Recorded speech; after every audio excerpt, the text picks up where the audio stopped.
So you bought you a new to you Harley. Well, here's some things that you need to check just before you take off on a maiden voyage on it. Welcome back to Butler Customs Motorcycle Shop.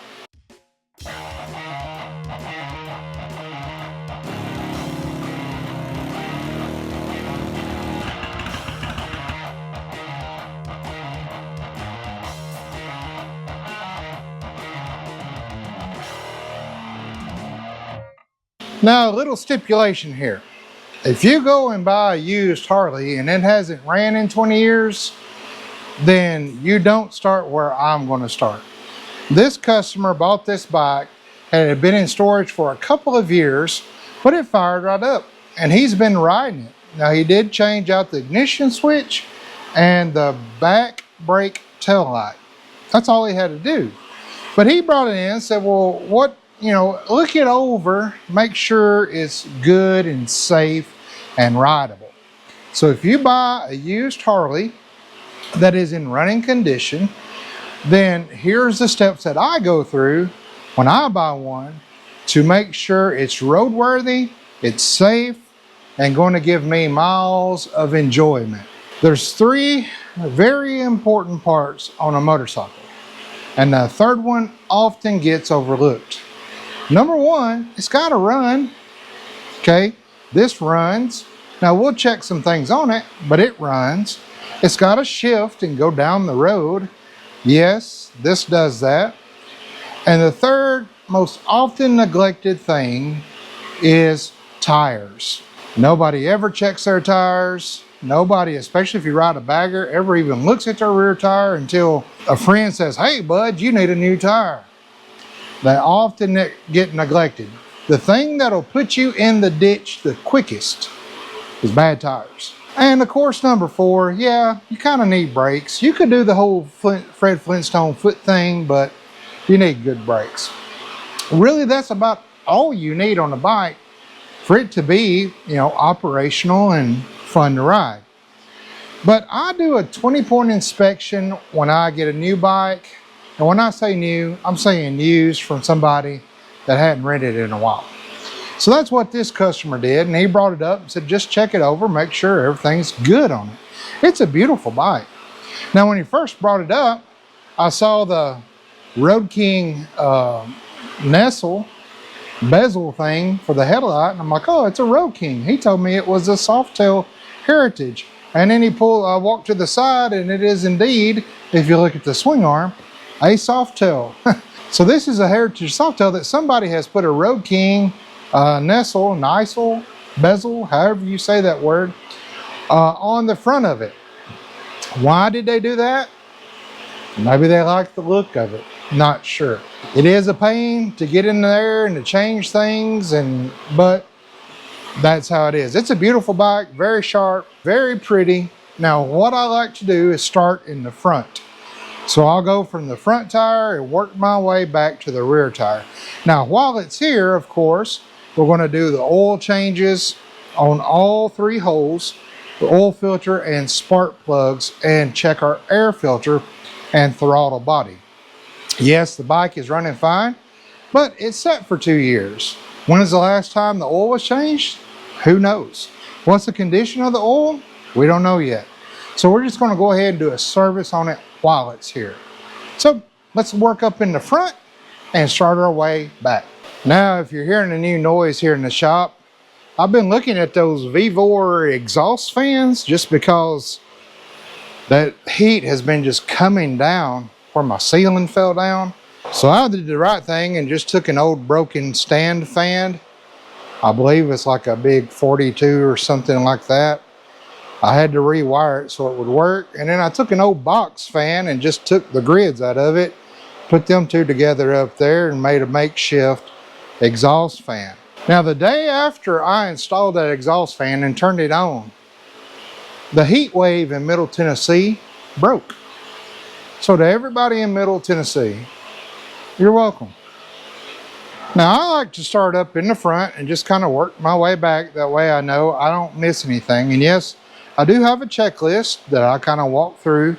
So maybe you can write your own checklist down for the bikes that you buy. So I've got the bike on a lift. I've got it on a center stand. Now you might not have all that if you buy a bike, but at least go get you a little cheap Harbor Freight motorcycles kind of jack that goes under your bike, and you can do the same thing on the ground working. So I've got the front wheel up, and I'm just going to spin the wheel, and what I'm looking at is how this wheel acts. I'm looking down the side here for any vibration. I'm looking down the center line with one eye closed. Everything's rolling nice and smooth. There is a nice kind of fancy chrome cover over this side, and these bearings are sealed bearings, so there's no way to grease them. You just kind of have to inspect them, watch how they roll, and what you can actually do is take your finger and put on the bearing itself while you roll the tire. And if the bearing's bad, you'll feel a vibration, a really bad vibration, and kind of a grinding in your finger. Now you can also take a stethoscope and put on there and listen, a mechanic stethoscope, but all this seems fine. So the wheel, the bearings seem to be good. I don't hear any grinding. I can't inspect on this side, but it seems like it's rolling really, really good. Now, while the tire is up, I do want to kind of check a little bit of the fall away on the neck. And so I'm pushing, and see how it's just kind of, I just push with my fingertips and it goes. That's what I want. It stays, it comes right back to the center. It doesn't automatically fall to one side when I raise the bike up. That's perfect. So my neck bearings in there are doing the neck bearing thing, and I like that. Feels very, very good. Now, another thing to check while you're up here is to check your tire date. Every tire will have a date on it. All right, you might see what you think is a date code right here. This says 30/22/91. That's not the date code. The date code will be 4 numbers. This one is a 3911. The last 2 numbers are the year. So this is a 2003 Softail. This tire was manufactured 39, so the 39th week of 2011. So that's what I'm looking at here, 3911, the 39th week of 2011. So these tires, what's that, 14 years old? They're not cracked, and believe it or not, they're still kind of pliable. They're still soft.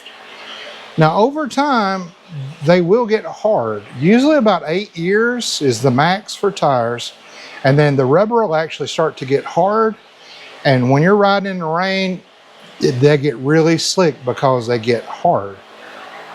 This one seems to be really good, but it is old. It's 14 years old, almost double what you would normally go through. So I would recommend a new set of tires. If he wants to go ahead and ride them, because we're getting close to the end of summer, he could go ahead and ride in this winter, do some new tires. We'll check the back as well, but that's something that you want to check as well. Now the spokes, get you something metal, a wrench, a light, anything you got metal, a set of keys, it don't matter. You want to tap these spokes, and what you're listening for is a really dead sound. If you've got a dead sound, then you've got a loose spoke. And that loose spoke will cause the tire to wear improperly, and also you'll get a bad vibration. All those seem good. Now I'm going to look at my rotor, and I'm going to inspect the brake pads. These pads look good. This will get him through the summer. It's a single disc on the Softails, so we don't have to check the other side. There's nothing on the other side. Now inspect the rotor. Run your finger up, and it should be nice and smooth on both sides. And then the lip here, you'll feel a little bit of a lip, but it shouldn't be a big lip. You can also put calipers on the rotors to test the thickness of those. And look for the color, okay? If they're blued up in spots, that means that they've gotten too hot. And if they get hot, they will warp. But these look good. He's got some life left on the pads to get him through till winter time, so that's good. Also inspect You've got a lock washer here. Make sure it's still down, flat. That means this is still not come loose. It's good. Also, hey, shake the fender. Things get loose from time to time. Shake your brake caliper. Make sure these bolts are in here good. So everything up here on the front looks really, really good. So our front wheel inspection is done. We will note and tell the customer of the year of the tires and see what he wants to do with that. Now, while you're down here, work up. Look at the forks. Make sure they're not wet. Now, this just has some dirt in it, but it's dry. There's no wetness here on either of the forks. And so the fork seals are not leaking. If the fork seals were leaking, you would get a leak of fluid coming down here. If you get one on this side, 9 times out of 10, it'll leak down here and run down your brake and come off. And you'll think, oh man, there's something's wrong with my brake line or my caliper, but that's not necessarily true. Follow it up. When you're looking for leaks, always follow it up to the highest point. Let's check now to see what the tire pressure is. And on Harleys, the valve stems are always on the right side of the bike. So if you got your bike on the Jiffy stand, it's on the opposite side. And I've got this really nice Golo tire inflator that's really portable. This valve stem just comes off so that it's easy to transport. Stick it back in. It's got a light on it. I did a review on this and I was surprised by it when it comes to motorcycle tires. Car tires is kind of just an emergency only, but motorcycle tires, I've done probably 6 already and still full battery. All right, so let me hook it up. Let's see what we got here. So we're at 12 pounds of pressure here.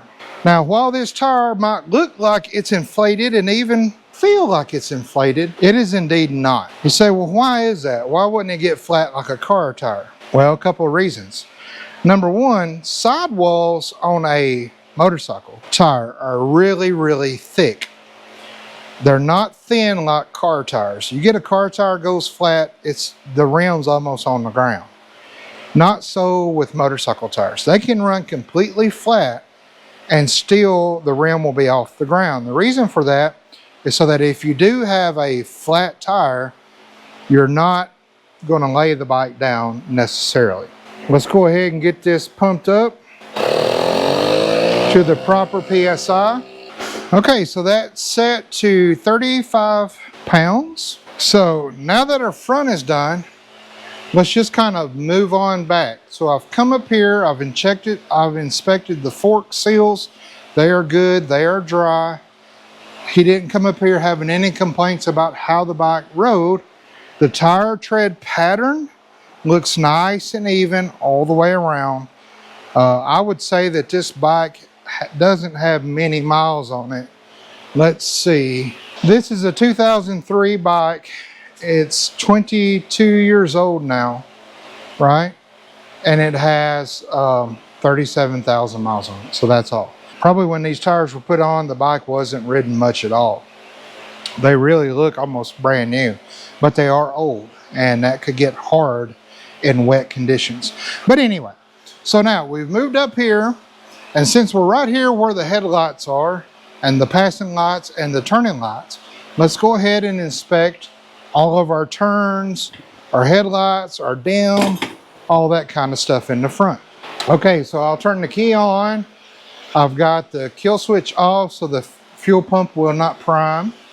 We've got our hazard lights here that's on, our blinker lights. Our front fender light is on. Our low beam is on. Let's see what our high beam. Yes, we have high beam. While we're here, we'll check the horn. Yes. And let's check our right turn or left turn. We have that. Let me go check the back. We have that. We have a back running light, the license plate light, and the back fender, the rear fender light. Now let's try the right. That is working as well. And the rear is working as well.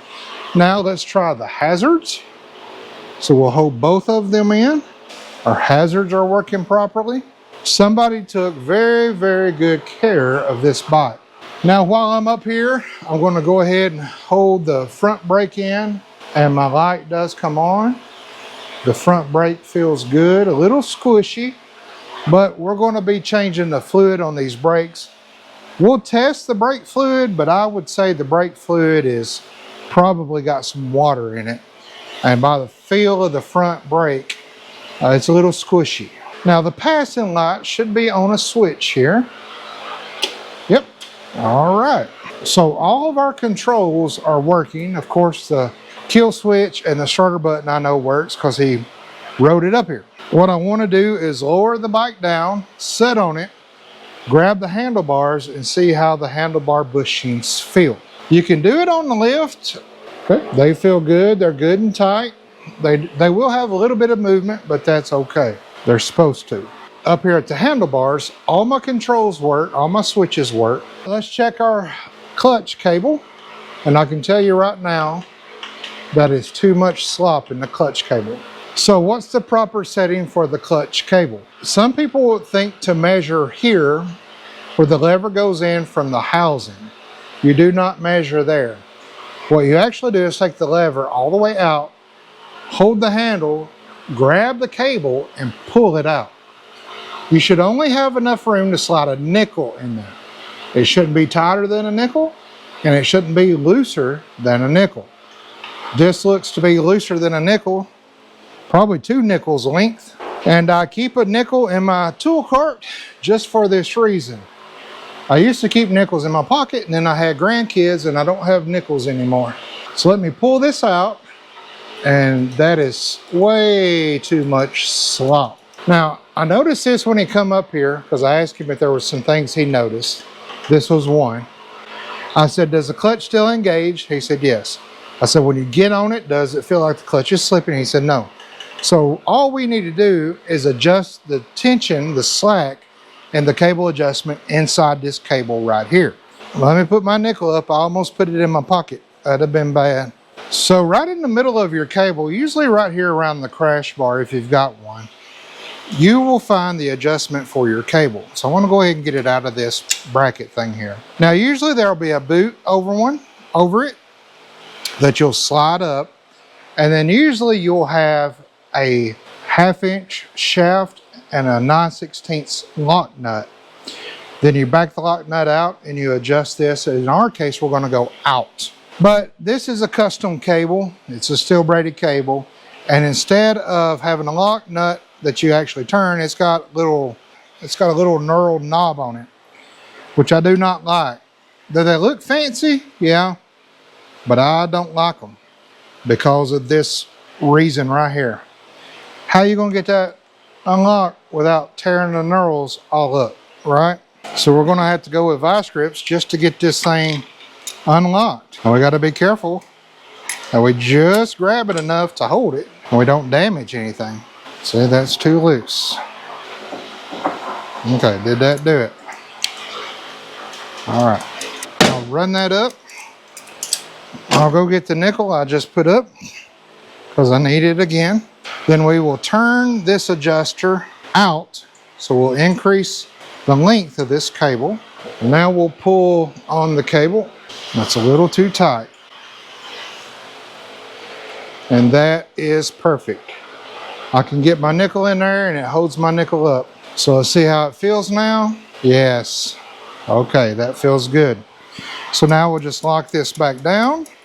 I would have much rather just had nuts on it, a lock nut, than this thing. That might be why it got loose in the first place, who knows. And then we'll just slide it back in there. And now our clutch cable is adjusted properly, has the right free play. Now I've lowered the bike down and I just want to check, I want to make sure its fuel gauge is working, dash lights are working, and I want to check for any codes. It doesn't have any codes on it now, but I want to check the history to see if there were any codes in the history. I want to note those down just in case in the future he has some issue.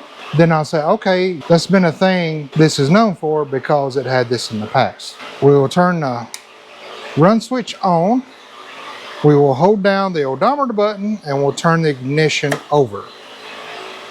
This will get it into diode mode. So in the 2003 models, It won't say diag like you might see on the newer bikes. This will actually have a D for the diagnostics. And then it'll have an 01 through 10. And if you have a code, then it'll let you know over here on the left. This says CLR, so it's clear. So 1 is clear, 2 is clear, 3 is clear, 4, 5, 6, 7, 8, 9, and 10. They are clear. So this has no previous historical codes on it. Already I see the neutral light and the oil light on. The high beam light works. My left turn light works. My right turn light works. Okay. So at that time we can turn the bike off. Everything up here is working as it should. When I do turn this on, the check engine light comes on. For some seconds, it goes off and the security light goes off.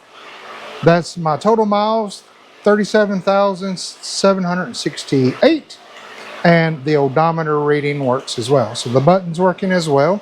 Of course, if the button wasn't working, it wouldn't go into diag mode. So everything up here is working as it should. Also, check your cap, your gas cap. If it's a vented cap, make sure that everything looks good up in there, nothing's broken. Make sure that this does still kind of turn and spin and vents properly. Everything looks good there. Turn that around to where that faces there. Fuel gauge is working fine.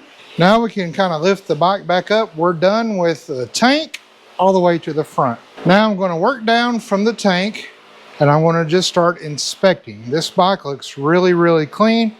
Looks like it's been well taken care of. I want to inspect here at my spout. This tank here still had the provision for the old Magneti Marelli dual line fuel injection. And this has been, of course, they swapped over to Delphi. They only ran the Magneti Marellis for, I think, 3 years because they had so much issues with them. But the tank still has a provision for it, so there's just a plug here. Then your quick release is right here. So you just want to, don't be monkeying with this now, but you just want to check for any kind of leaks, any wetness. This looks really good. I want to look back at my injectors. I don't see anything leaking there. It looks really good. I want to look at my intakes on both sides and look for any intake leaks, which will look like kind of like an exhaust leak. Those look good and tight.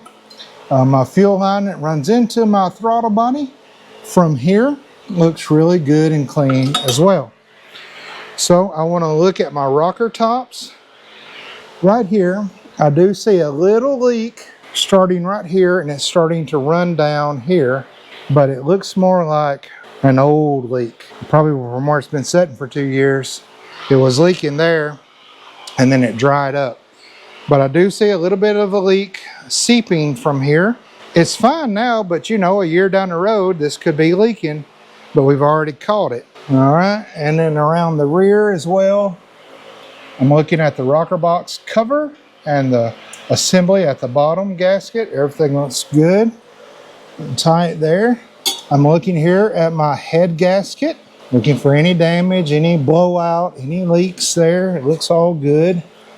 Very good on this side. I'm going to look around the front, the back up here as well. Very good. I'm going to look at my base gaskets down here, especially back here in the rear. Now, when they went with the twin cam, you didn't see as many leaking base gaskets as you did with the Evos because they changed the design of the gasket. This actually has an O-ring now at the bottom instead of that paper gasket that, you know, you never get off. So this looks really good and really dry. You don't usually see a leak from a base gasket on a twin cam, but you can. All right, I'm going to look around.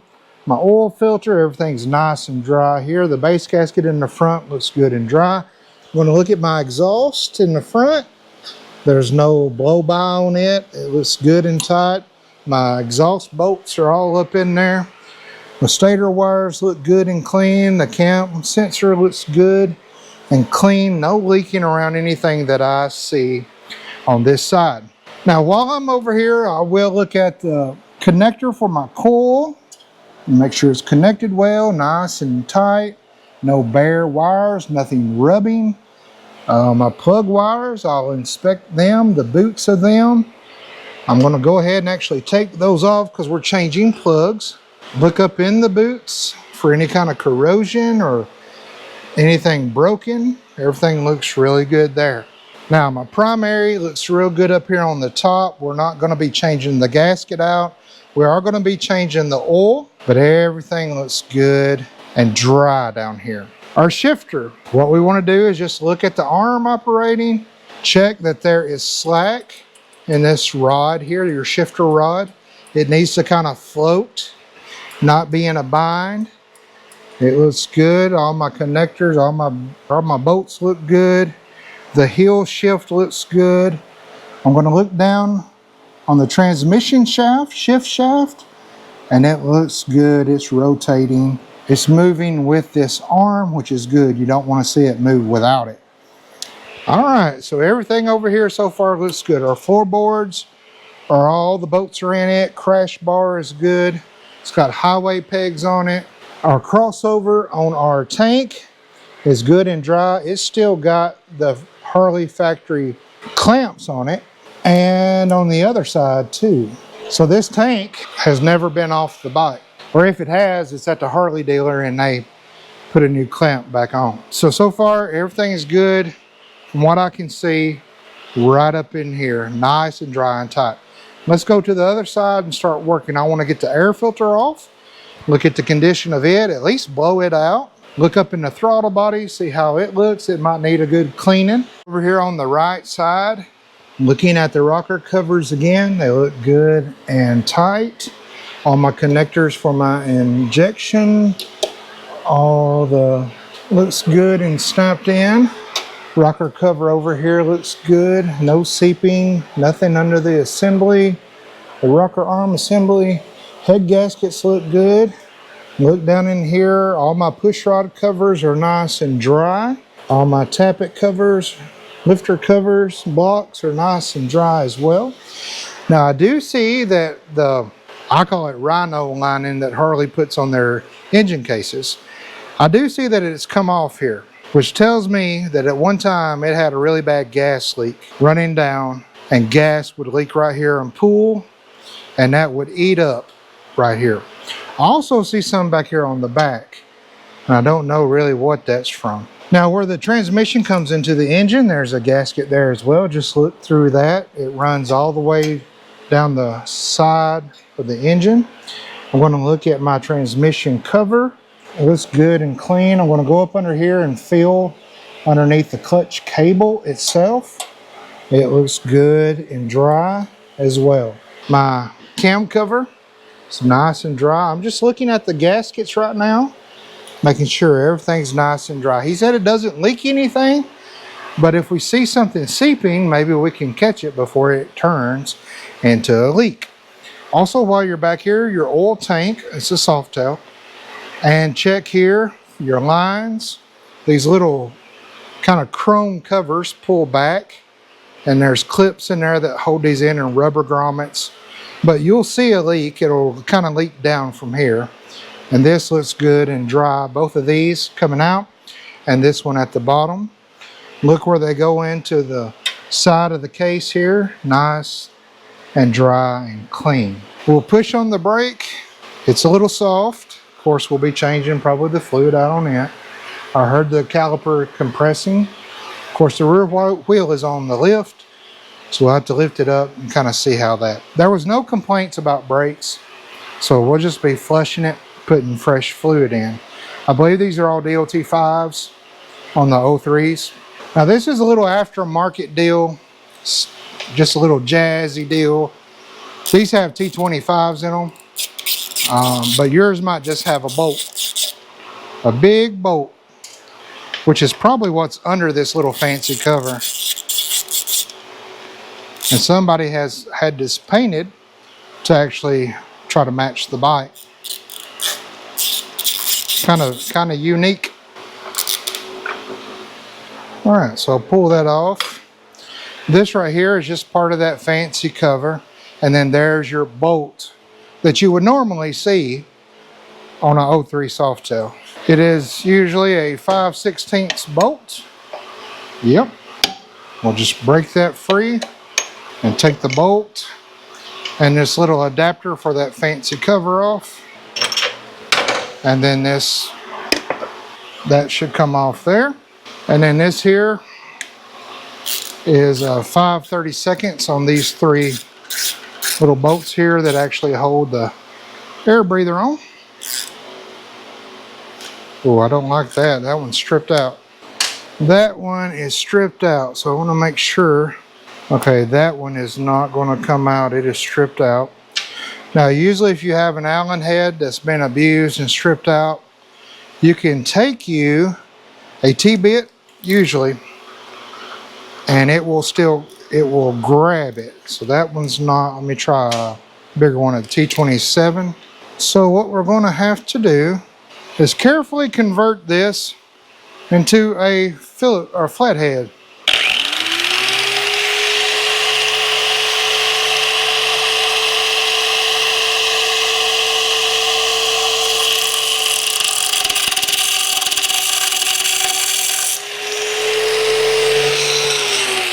Now we should be able to take a wide flathead and get in here and turn that free.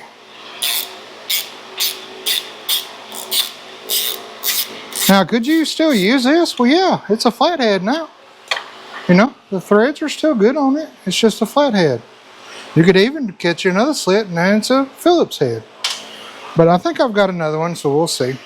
So what I'm going to do is spray this out, both sides. It's not oily, it's not grimy. Somebody's taking really good care of it. And then I'm going to air blow it out and let it dry before I put this back on, so that I know we don't get any extra fuel in there and throw a code for the computer or something. All right, so I sprayed it out both sides, blew it out both sides. It was just dusty. It was just a bunch of dust. It smelled like a football locker somebody left their socks in from last season. Crusty, dusty. But there was no oil in it. I mean, it really looks like a brand new filter. There's absolutely no reason to buy a new filter. These have the metal mesh in them, so I feel confident. I blew everything out best I could. I want to leave it out, let it dry a little bit before we put it back on, but I see no issue in running this again. Now, do I recommend new air filters? Yeah, because they're easy. You know it's new, throw it on there. But if you can save, you know, somebody some money, because these are like 50 bucks. Sometimes if you get them from Harley, 60, 70 bucks. Now we're going to inspect the throttle body here. I do see a little bit of oil, but that is absolutely normal. So understand, these heads breathe through here, and they got little tubes here that come into the back and come out here for emissions and recycles the air and the oil mist. So you will always see a little bit of oil buildup in your throttle body. But I want to look inside and look at my butterfly. Open the butterfly up. It looks absolutely normal. I don't see any issues with that at all. I will close the butterfly, spray a little carb cleaner in here just to kind of clean out the seat here, but there's really no need to do anything else. And you got to understand, you've got a sensor back there that's on this side that sticks out that senses the temperature. I think it's a temp sensor on these models, and so you want to be careful not to damage that. So I want to bring this down so you can kind of see what comes out.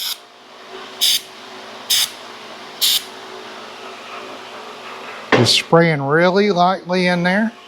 Want to get in there and clean everything around real good, and it wipes right off. So it wasn't excessive at all. It's quite normal. The butterfly is operating well. I'll kind of clean the top of the blade there, get my finger back there to clean the back of the butterfly.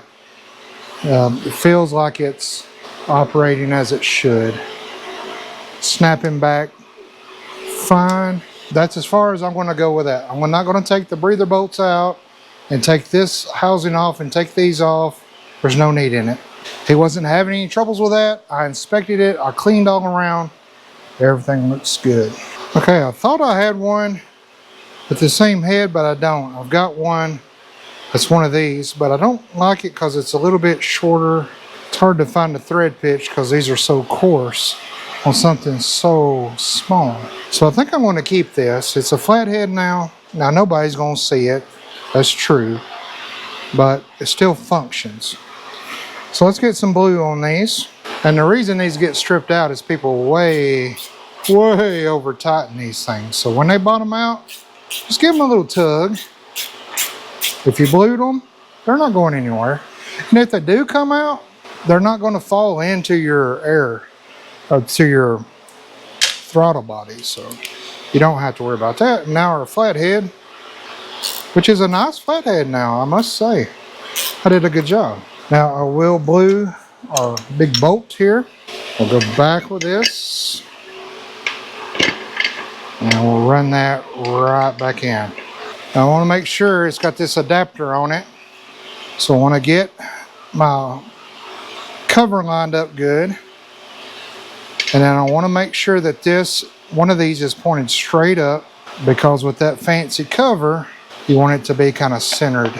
So I'm going to go a little bit offset so that when I tighten this bolt, it kind of draws it to the center. Let me clean my mitts off of it.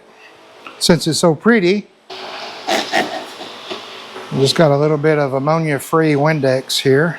This is what I clean my bikes with. I do not ever pressure wash or put water on my bikes. Do they get as clean as pressure washing? No, but I don't have to worry about rust. All right, I am going to blue these little bitty bolts just for funsies. How's your week been going? Did you have a good week? We sure did. The weather here has been nice. That heat wave broke. Now today's gotten a little bit warmer, but I ain't complaining. It's not in the 110s as far as humidity. It's been nice. All right, so those are on. Let's just snug those down now. Now, usually this would be a time where I would check the motor mounts, but this is a soft tail.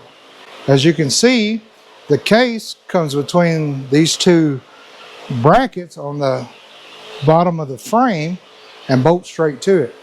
So these are hard mounted motors. There's no motor mounts on a soft tail. So because of that, Harley actually makes two types of twin cam motors.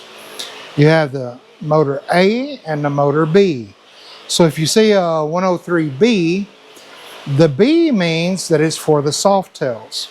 And the B stands for the balancers that are inside the actual motor. So a B motor and an A motor internally are quite different. Same compression, same output, same torque, except the B motor has actually balancers inside the motor so that they can mount this motor actually to the frame. So there's no motor mounts. So if this was a touring bike, I would be inspecting the motor mounts, looking for cracks. I would take a pry bar, a crowbar, and kind of move the motor around, check for the excessive play in that in the front and the rear. But these are hard mounted motors. So the balance, the absorption is inside the case, not outside on the mounts. So that's why I'm not checking motor mounts. Usually I would do that. A lot of bikes that I get, older bikes, have bad motor mounts, especially the front ones. They get the most abuse. This you don't worry about because the actual balancing is done internally in the bike. Okay, so I now got the rear tire off the ground. I got the center stand under the swing arms. So I'm just going to rotate the tire, and I can see the brake pads right here. These on the rear look better than the front. They got a little bit more life in them. They look good. Let's see how they're operating. A little soft. I'd like to see them a little bit. I'd like to see them start catching a little earlier. Of course, we're going to flush that fluid and see if that gets any better. We're going to do the same for the rotors here. We did for the front. A little groovier than the back, than the front. a little bit more lip. So maybe when it does come in for brake pads, we do a new rotor and tires. So let's look at the date code on this tire here. Rotation is going properly. This is a 12. So the 45th week of 2012. So that means this tire is 13 years old for this tire, almost 13 years old. But again, no dry rotting, no cracking. All right, so definitely I would recommend tires this fall. So let's check our tire pressure. Again, we're on the right side, so the Harleys always have their valve stems on the right side. Now, just for funsies, you say, how do you know your mechanical machine is right on tire pressure? So let's test it. All right, that's right at 15, maybe 14. Let's see what this says it is. All right, screw that in here. Go ahead and turn it on. It is set for motorcycles. It is set for 35 PSI. We'll put it in here. Might have lost a pound there, or 2 pounds, 13. So very, very accurate. We'll go ahead and get this filled up. So he had 12 pounds in the front and 13, 14 pounds in the rear. But the tires did not look flat. When I rode the bike, it felt a little heavier than normal. So the way you can tell if you're riding that your tires might be low. On the front tire, if you're going into a turn and it feels like you're pushing, you better check your tire in the front. The rear tire will it'll feel a little bit softer on the ride. Check your rear tire.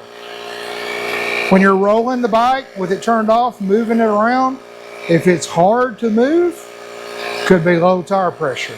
These two tires combined was what's supposed to be in one tire. I want to check that rear exhaust while we're back here. It looks good and dry. I do see a little bit of weeping up underneath the rocker assembly. Not bad though. All right, there's our 35 pounds. This thing is so handy. I actually have this on my Amazon store page. There should be a link down in the description where you can pick you one of these up. They are handy to have. This has aftermarket Vance and Hine pipes, a big sucker air breather, so I would expect to see a tuner under the seat somewhere. Back here, I want to get down on my knee and I'm going to roll this tire and see how this belt rides. If it's not riding evenly, then the rear tire is not aligned correctly. But this looks good, it looks nice and even. I don't see any cracks or splits or chips or chunks out of the outside of the belt. Now I'll also go and inspect the inside of the belt. I'll look at the sprocket here as it's turning, and I can actually see the sprocket. If I look down between the primary and the oil tank, I can see the sprocket on the inside as well. Usually don't have much trouble out of belt drives unless the belt actually gets a rock up under it or breaks. Then it's a pain, a lot more pain than a chain to change. Okay, that looks good. I will check the belt tension. Of course, the bike is up, so it'll have a little bit more slop than what you would expect, but it looks good. Now there's a little hole here in the swing arm, but I can look at each tooth as it passes by. And I want to make sure these teeth are nice and formed well, rounded. There's not one broken off. They're not wore down excessively. The belt's not split or cracked or dry rotted. You usually get a lot of life out of these belts, like I said, unless a rock or something gets up in it. That's dirt. Had a little dust ball in one. All right, that looks good. Now I can put my peepers up here and look down actually at the actual pulley and inspect it. Yeah, it looks good. Okay, so everything back here looks good. Our cover's on, our cover up here is on. Everything looks really good. Now, since this is a soft tail, the shocks on the soft tail are underneath. And there's two shocks. And I want to look and inspect the shocks and make sure nothing's leaking out of them. Make sure the hardware looks good. Make sure that I don't see anything that I shouldn't. All right, there's a little bit of oil here. And it is coming, not from the shocks, but up here on this tank reservoir, which is an emissions mess, but nothing bad.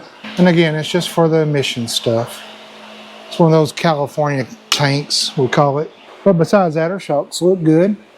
He had no complaints of shocks. So I moved the center stand over so we can go ahead and drop the primary oil, motor oil, transmission oil. But before we do that, we got to start the bike up, let everything warm up, get all the juices flowing. That way when it drains, we're draining all the goop out of it. Also, it's a good time to test the charging system. So we'll go ahead and get the seat off and test the charging system, make sure it's charging like it should. All right, I got the seat off. I got the multimeter hooked up. It's 12.49. That's pretty good. Turn the ignition switch on. We'll see a drain down to 12. That's very good. And we'll start it up.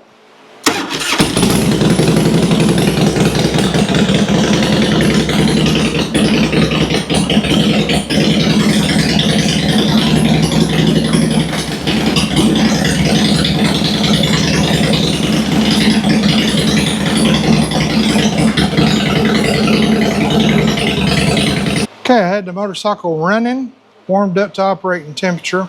I got an oil pan under here for my oil and transmission and one little tub here for my primary.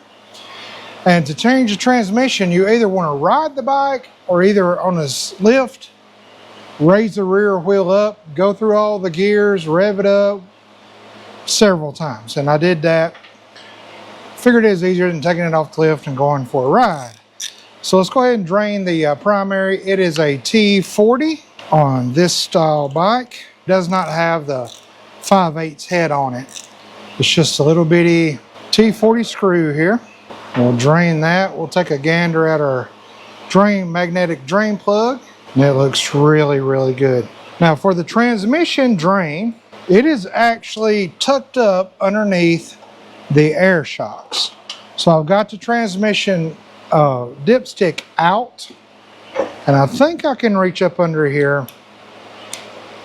I might need a little stubby extension because it's hidden, and it does have a 5/8 head on it with an Allen in the middle. I know that sometimes the 5/8 socket is hard to fit up in there, and you really can't see it. You just have to kind of feel with your hands. Get your finger up there on it, then run your extension up and get it in the hole, hold everything up there, and then break it free. It's torqued the same as the oil drain plug. I think it's 14 to 21 foot-pounds. All right, there's our transmission drain. Of course, we'll replace the O-ring and we'll wrap it as well. With everything drained out now, we got our new wrap on our primary plug. Put that up in there. We'll tighten it up. Now on these, there's not necessarily a torque spec on these. You just got to kind of feel. So that plug is kind of going up until it gets kind of nice and flush, and that's done. Now the transmission does have a torque spec. It's 14 to 21 foot-pounds, so we're going to go 16. I've got a new O-ring in there. I've got it thread tape on it. I'll get up in there and clean, and I'm going to try to get this started up in here. I might have to go to the Allen head just so I can feel a little bit better. So let's do that. Okay, it's a 1/4 inch Allen head, and that'll help me to kind of feel as I'm running this up in. It's a terrible, terrible place to put a transmission drain plug. But if you'll just take your time and feel, you just don't want to cross thread. But I think I've got it. So I'm going to take my ratchet and I'm going to run it in till it bottoms out. And then we'll torque it to 16 foot-pounds. Then we'll go drop the oil in the tank. I never worry about the oil that's in the case. Some people do, I don't.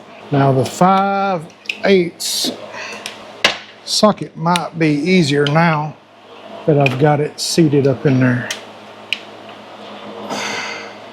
You just gotta kind of feel and guess. And turn, there we go. All right. 16.8. Very good. So this is empty. Our transmission is empty. Now, a good habit to get into so you don't forget that there's no oil in this. You can go ahead and take your inspection cover off here and fill from here 26 fluid ounces. Or you can take this off with the motorcycle standing up and fill to the bottom of the spring diaphragm plate. Either way, it's going to be about 26 ounces. So I usually just take these off and fill 26 in there. That way I don't have to worry about this gasket and anything like that. If it's not leaking, don't mess with it. I say that to say this, go ahead now and take this off and lay it down here so you don't forget that this is empty. I've seen a lot of people do this and do all this other stuff over here, fill up the oil tank, fill up the transmission. They forget about the primary being empty. Maybe you've done it before. So go ahead and take this off, this cover off, lay it here, so you know, oh, hey, that's empty. So let's go to the other side. Well, let's take this off first. Let's practice what I preach and take this plate off right here. All right, this inspection cover is a T27. It will have a gasket inside it as well. There'll be a really long screw here and a really long screw at the top, I believe. Yes. So really long screws at the top and at the back here. Ooh, that's hot. So now we can actually fill from here. You can actually fill your chain up in here. You can inspect the shoe a little. It's all stock in there.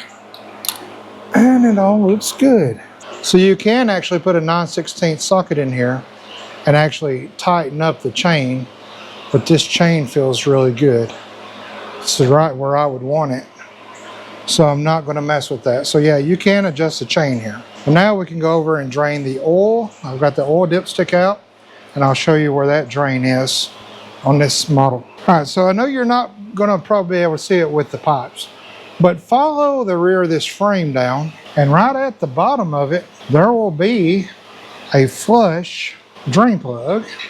And I can't remember if it's the T40 or if it's the 1/4 inch. It's a 1/4 inch. So I've got the dipstick out. Oh, that was not torqued at all. I'm gonna go ahead and run this out, and she's gonna come out pretty quick. That oil looks really good in there. There's absolutely hardly anything on the drain plug, on the plug. The spike's been well taken care of. Somebody made them a really good purchase. Okay, so while that's draining out, let's talk about oils. In the manual, it says to be careful of full synthetic oils. Chemicals in them and additives in it, that's not good for the way Harley designed the older motors, especially the full synthetics that are like the SP, like Lucas and things like that. What I recommend, especially in the primary, is just conventional 2050 weight oil. I run that even in the twin cam motors. Now the Milwaukee 8s might be different. They might be made for full synthetic, and you might run full synthetic and be happy. I'm just telling you what the manual says. They're the people that actually made the motors. I think they know what's best to go in it. Now, as far as the transmission, full synthetic in the transmission, and I run a 75, 140, 75, 90, depending on where you're at, climate-wise. So anywhere in that range for transmission oil, you're fine. And I run full synthetic in transmissions. Now, that's just my 2 cents. You might have a different theory or thought or experience, and that's okay. I'm not here to get into a debate about oil, synthetic versus conventional and all that jazz. All right, so it's just now dripping out. I got a new O-ring on here and I've got it thread taped. I'm gonna find that hole and run that right up in there with my fingers. And this actually does have a 5/8 head on it as well. So I'm gonna switch over to that and we'll use that to torque down. Torque on this is the same as on the transmission drain plug. It is 14 to 21 foot-pounds. So we will go with the 16, stay with the 16. 16.9 on that. All right, now all of our messes should be over. Everything is empty. Now we can just start refilling. The transmission is going to be just shy of a quart. I'm going to put probably half a quart in that. I want to put probably 2.5 quarts, maybe 2 quarts in the oil tank. I'm going to put 26 ounces in the primary. Then I'm going to start it. I'm going to go through all the gears, raise the rear end back up again, go through all the gears, make sure it's flowing, let it set, and then check it again. You never want to overfill, especially the oil tank. What can happen is you build up pressure, too much oil in the tank, and you can pop your dipstick will actually shoot off like a rocket. You'll lose it going down the road. Also, you'll get a bunch of oil puking out of your breather, right back into your air filter, right into your throttle body, dripping down even from the air cleaner. So always run it a little bit shy on this. You check it with with the bike level, you check it with it warm. When it's below this level here, you feel. When it's up here, I would rather you be right around in the middle than to be up here. So if you check your oil and you're right here, to me that's perfect. I would not go any higher than halfway up the fill stick to where it says. And of course we'll check it with it warm. Now with the Harley oil filter, believe you me, I have tried every which way to keep oil from running everywhere. But I'm here to tell you, it's quite impossible. The way they make it where it fits back here, there is just no way. I bought every contraption known to man to go up under there that's supposed to come out here. It does not ever work. I've tried manila folders. That doesn't work. It always winds up just frustrating me. I make the same amount of mess I would have if I would have just took it off plainly. You know, they got this thing here. It's supposed to be, you know, go up under here and catch all the oil. Well, it does not. And then it comes right out here and runs down everywhere. It never, ever works. Now, I can try it. We'll see. Maybe this time's different. But it never works for me. So let me go ahead and get this broke free. Usually people put these on here extremely too tight. Now I like using this strap because it keeps me away from the crank position sensor. And I've never had this thing fail me. And this filter is on here extremely too tight. Good grief. And he wanted to go back with a black Wix filter. He said it's less chrome to polish. I don't blame him. That was way too tight. All right, now we'll try this. But I'm telling you guys, I've never had it to work. Now, can I even turn it with that in here? No. Puts it in too much of a bind. Gosh. All right, we're just gonna have to make a mess. That's just how it is. I'll try to spray it off as much as I can. I mean, it runs right down in on top of the rectifier and them little fins and everything. One thing I wish they would have designed differently when it comes to the twin cams and the Evos and all of that. It's just a mess. All right, I want to clean off the face real good and keep that there for now. I'll get me a new filter. Get a little oil on it. Not put it on half as tight as what was on it. Sorry about that. My camera overheated again. I went ahead and got the oil filter on, tightened down 26 ounces of fluid in here. I started off with 2 quarts in the oil tank, and then I started off with 20 ounces in the transmission. Now that'll be enough to get it running, to get it up to operating temperature, and then check my levels once it cools down. Again, the idea is not to overfill the oils. All right, I'm gonna change these plugs out, see what they are. Gap 2 with the Vance and Hines and the big sucker. I don't see a tuner on the bike. I was expecting to see one around somewhere around the ECM, but I don't see one. These are still a little warm. Got a nice even burn on the front one, and it is gapped to a 42. Now, of course, when you check old plugs, understand the filament might be burning down, so the gap might be actually bigger than what it was originally set to. If I was to guess, I'd say these were set at 40. According to the Harley manual, the gap for a spark plug on a twin cam, 0.038, 2.042. So I'm going to go right at 40 and throw that one in there. I'm of course running the Champion 810s. I love those plugs. I always had good dealings with Champion plugs. The ones that come out were Harley plugs, but again, remember, Harley doesn't make plugs. All right, we're gonna get that crush washer down and then stop, because on twin cams, I don't know if you know this or not, but there is a torque sequence, or not a sequence, there's a torque spec to the plugs, and they are 11 to 18 foot-pounds. So let's go 12 foot-pounds. And let's torque this spark plug down. Ooh, it was at 17.6. Oh, glad I stopped. Which just goes to show, maybe sometimes we are over tightening our plugs, huh? After this, we'll move on to brakes, and then we'll go around to all the Zerk fittings on this bike and grease everything up really good. This plug looks about the same as the front. Nice marshmallow color, gap the same. Out of the box, this was 25, so you definitely want to check your new plugs for the gap. You know, don't just do the Derek Barry where you eyeball it, which I'm sure he checks his gaps too. 12.3 on that.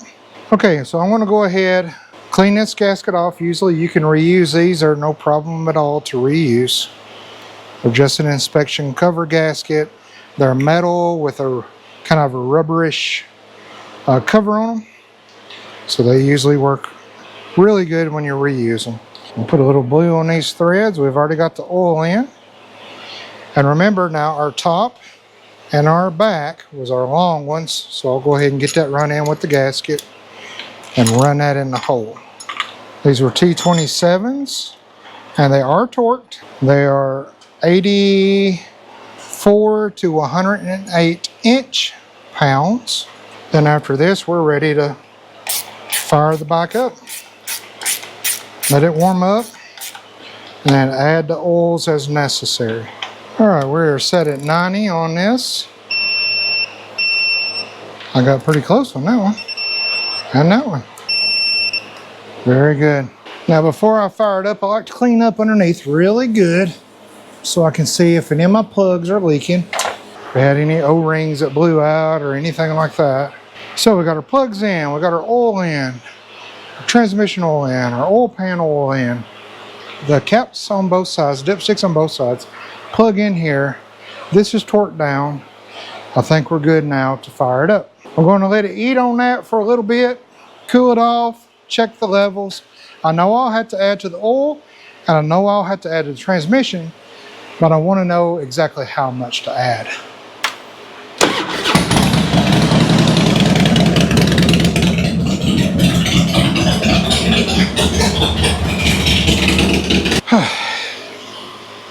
Okay, my apologies.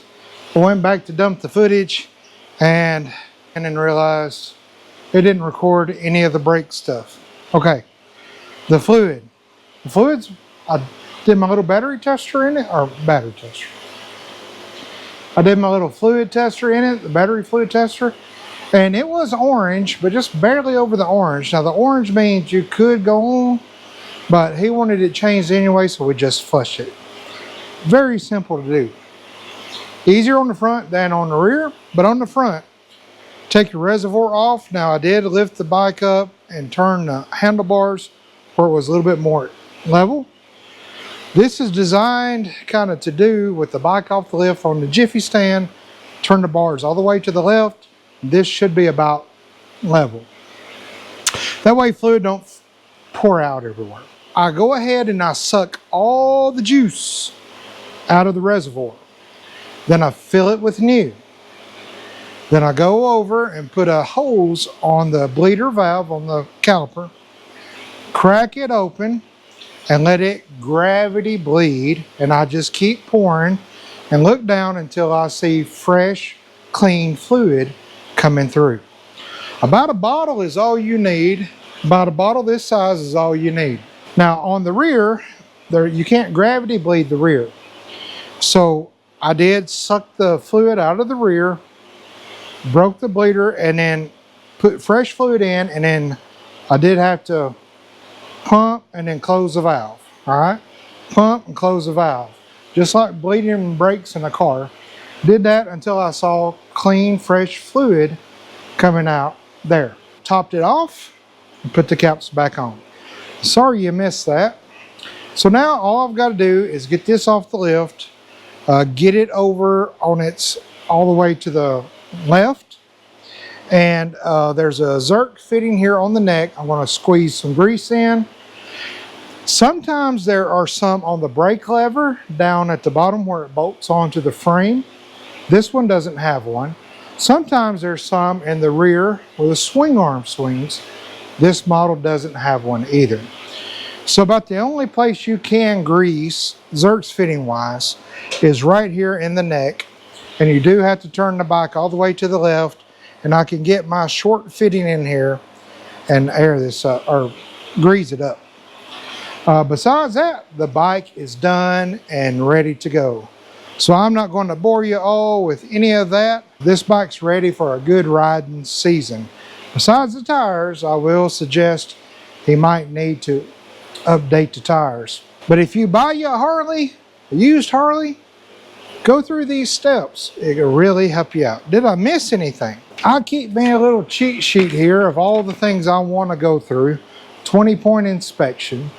Wheels, tread, PSI year, valve stem, spokes, rotors, thickness, warpage, forks, drive belt, chain, brake pads, fluid check, battery charging system, motor oil, filter change, primary oil, chain inspection, intake, exhaust leaks, neck bearing check, air filter check, motor mounts. This doesn't have one, but we talked about that. Kickstand, spring, and stopper. We did not inspect that. So I want to make sure my kickstand spring is operating correctly. And it is, and my stopper is on my kickstand. Very good. Electrical gauges and buttons, we checked those. Check and clear codes, there were no codes. New plugs, handlebar mount check, we checked that. Transmission oil change, we did that. Bag rails and mounts. This is a soft tail, so it doesn't have that bottom bracket like on touring bikes that are bad to get a crack in them and then break. So I usually check those, but this is a soft tail, it doesn't have those. And gas cap vent check, we did talk about that. So thank you folks so much for hanging out with me this week in the shop, and tell your mama and them I said hi.